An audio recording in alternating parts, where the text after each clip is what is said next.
ಗ್ಯಾರಂಟಿಗಳ ನಡುವೆ ಫೈಟ್ ಇದೆ ಸರ್. ಒಂದು ಕಡೆಯಿಂದ ಸಿದ್ದರಾಮಯ್ಯನ ಪಂಚ ಗ್ಯಾರಂಟಿ ಮತ್ತು ನಿಮ್ಮದು ಮೋದಿ ಗ್ಯಾರಂಟಿ ಹೆಂಗೆ ಸರ್ ಕತೆ?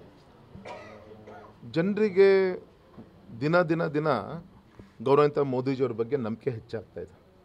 ಯಾಕೆಂದರೆ ಇವತ್ತು ಒಂದು ಕಾಲದಲ್ಲಿ ಬಡವರಿಗೆ ಶ್ರೀಮಂತರಿಗೆ ಮಾತ್ರ ಈ LPG ಕನೆಕ್ಷನ್ ಅಂತ ಇತ್ತು. ಬಡವರಿಗೆ ಬೇಕು ಅಂದರೆ 8 ವರ್ಷ ಕಾಯಬೇಕಾಗಿತ್ತು, 8,000 ರೂಪಾಯಿ ಡೆಪಾಸಿಟ್ ಕಟ್ಟಬೇಕಾಗಿತ್ತು. ಇವತ್ತು ಹೆಚ್ಚು ಕಮ್ಮಿ 10 ರಿಂದ 11 ಕೋಟಿ ಕುಟುಂಬಗಳಿಗೆ LPG ಕನೆಕ್ಷನ್ ಕೊಡುವಂಥ ಕೆಲಸವನ್ನು ಮಾಡಿದ್ದಾರೆ. ಇದು ಒಂದು ದೌರ್ಭಾಗ್ಯ. ಅಂದರೆ ಸ್ವಾತಂತ್ರ್ಯ ಬಂದಿಷ್ಟು ವರ್ಷ ಆದಮೇಲೂ ಕೂಡ ಶುದ್ಧವಾದ ನೀರು ಕೊಡುವಂಥ ಪ್ರಯತ್ನ ಸ್ವಾತಂತ್ರ್ಯ ಬಂದಿಷ್ಟು ವರ್ಷ ಆಗಿದ್ದಿಲ್ಲ. ಇವತ್ತು ಅಕ್ಕಿ ಕೊಡುವಂಥ ಕೆಲಸ ಆಗ್ತದೆ. ಸುಮಾರು 25 ಕೋಟಿ ಕುಟುಂಬಗಳನ್ನು ಬಡತನ ರೇಖೆಗಿಂತ ಮೇಲೆ ತೆಗೆದುಕೊಂಡು ಹೋಗುವಂಥ ಪ್ರಯತ್ನ ಇವತ್ತು ಮೋದಿಜಿಯವರಿಂದ ಆಗಿದೆ. ಕೃಷಿ ಸನ್ಮಾನ ಯೋಜನೆಯಲ್ಲಿ ರೈತರಿಗೆ ಅಕೌಂಟಿಗೆ ಕೊಡ್ತಾರೆ. ಮತ್ತು ಗೌರವಾನ್ವಿತ ಪ್ರಧಾನಮಂತ್ರಿಗಳು ಕೆಂಪುಕೋಟೆ ಮೇಲೆ ನಿಂತ್ಕೊಂಡು ಶೌಚಾಲಯದ ಬಗ್ಗೆ ಮಾತಾಡಿದಾಗ ನಗ್ತಾ ಇದ್ದರು.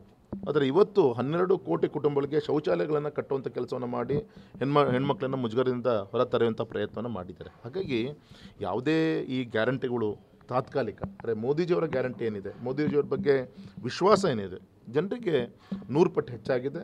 ಅದೇ ಈ ಬಾರಿ ಆಶೀರ್ವಾದವಾಗಿ ಭಾರತೀಯ ಜನತಾ ಪಕ್ಷ ಕೇಂದ್ರದಲ್ಲಿ NDA ಸರ್ಕಾರ 400ಗಿಂತ ಹೆಚ್ಚಿನ ಕ್ಷೇತ್ರದಲ್ಲಿ ಗೆಲ್ಲಕ್ಕೆ ಅವಕಾಶಗಳಿದೆ. ಸಾಲು ಸಮಾವೇಶಗಳು ನಡೆದಿದ್ದಾವೆ. ಸಾಲು ಸಮಾವೇಶಗಳು ತಮ್ಮ ತಯಾರಿ ಹೇಗಿದೆ? ಎಲ್ಲ ಸಮುದಾಯಗಳು ಸಮಾವೇಶ ಮಾಡಿ ಸಹಜ. ಎಷ್ಟೇ ಕೆಲಸ ಮಾಡಿದರೂ ಕೂಡ ಚುನಾವಣೆ ಬಂದಾಗ ಮತದಾರ ಪ್ರಭುಗಳು ಅಪೇಕ್ಷೆ ಪಡ್ತಾರೆ. ಈ ಟೈಮಲ್ಲಿ ಬರಬೇಕು, ಅಭ್ಯರ್ಥಿಗಳು ಕೈ ಮುಗಿಬೇಕು, ಮುಖ ತೋರಿಸ್ಬೇಕು ಅನ್ನೋದು ಅಪೇಕ್ಷೆ ಇರುತ್ತೆ. ಅದಕ್ಕೋಸ್ಕರ ಸಮಾವೇಶಗಳನ್ನು ಜೋಡಿಸುವಂಥ ಕೆಲಸ ಕಾರ್ಯ ನಮ್ಮ ಕಾರ್ಯಕರ್ತರು ಮಾಡ್ತಾರೆ.